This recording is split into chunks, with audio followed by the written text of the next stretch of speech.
ഈ ചാനലിൽ 9 ദിവസങ്ങൾക്ക് മുമ്പിട്ട് ഒരു പ്രവചന വീഡിയോയാണ് ഇതിന്റെ കൂടെ കൊടുത്തിരിക്കുന്നത്. അതിന്റെ തൊട്ടടുത്ത ദിവസമാണ് കേരളത്തെ ഇളക്കി മറിച്ച കോട്ടയം ആശുപത്രിയിലെ കെട്ടിട തകർച്ചയും അതിനോടനുബന്ധിച്ച കാര്യങ്ങളും. അതൊന്ന് ശ്രദ്ധിച്ചു കേട്ടു നോക്കൂ.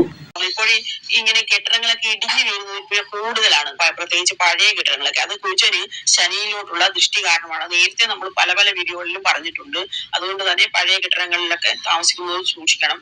ഈ കറണ്ടും അതുപോലെ തന്നെ ഭിത്തിയുടെ ബലവും ഒക്കെ ഒന്ന് നോക്കുന്നത്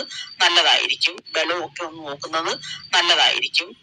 അതുപോലെ ഈ പ്രതിരോധ മേഖലയിലും ഈ വൈദ്യ ശാസ്ത്ര മേഖലയിലും ഒക്കെയുള്ള പ്രത്യേകിച്ചും തലപ്പത്തിരിക്കുന്നവരൊക്കെ ഒന്ന് ഇച്ചിരി അവരുടെ മനസ്സൊന്ന് നിയന്ത്രിച്ചു നിർത്താനായിട്ട്, അല്ലെങ്കിൽ അവർ തെറ്റായ തീരുമാനങ്ങൾ എടുക്കാനുള്ള ഒരു സാധ്യതയുണ്ട്. അതുവഴി വലിയ വലിയ കോൺട്രവേഴ്സീസ് ഒക്കെ ഉണ്ടാകാനുള്ള സാധ്യതയുണ്ട്. വ്യക്തമായി പറഞ്ഞാൽ ഈ അവരുടെ ഉപദേശം കാരണം ഭരണാധികാരികൾ തെറ്റായ തീരുമാനങ്ങൾ എടുക്കാനുള്ള സാധ്യതയുണ്ട്. അത് നമ്മൾ പ്രത്യേകം ശ്രദ്ധിക്കേണ്ട. ഈ ആഴ്ച അതാണ് പഠിക്കുന്നത്. നോക്കേണ്ടത് ഭരണാധികാരികളെയാണ്. അവർ പഞ്ചായത്ത് പ്രസിഡന്റ് ആയാൽ പോലും, മെമ്പർ ആയാൽ പോലും അവരെ അതിനകത്ത് തന്നെ, അല്ലെങ്കിൽ ഒരു ഹെഡ് മാസ്റ്റർ ആയാൽ പോലും അതിനകത്ത് കൂട്ടും.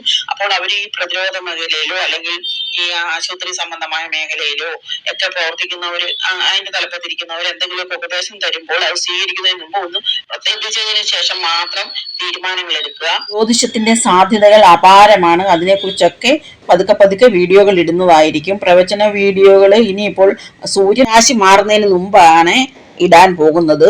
അതുവരെ നമ്മൾ ഈ മാസം ഇട്ട പ്രവചന വീഡിയോകളൊന്ന് ഫോളോ ചെയ്താൽ മതി.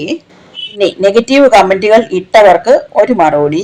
ഞാൻ ഈ ജ്യോതിഷമൊക്കെ തുടർന്നു പോകണമെന്ന് തീരുമാനിക്കേണ്ടത് എൻ്റെ ഭഗവാൻ മാത്രമാണ്. വേറെ ആർക്കും അതിലൊന്നും ചെയ്യാൻ സാധിക്കുകയില്ല.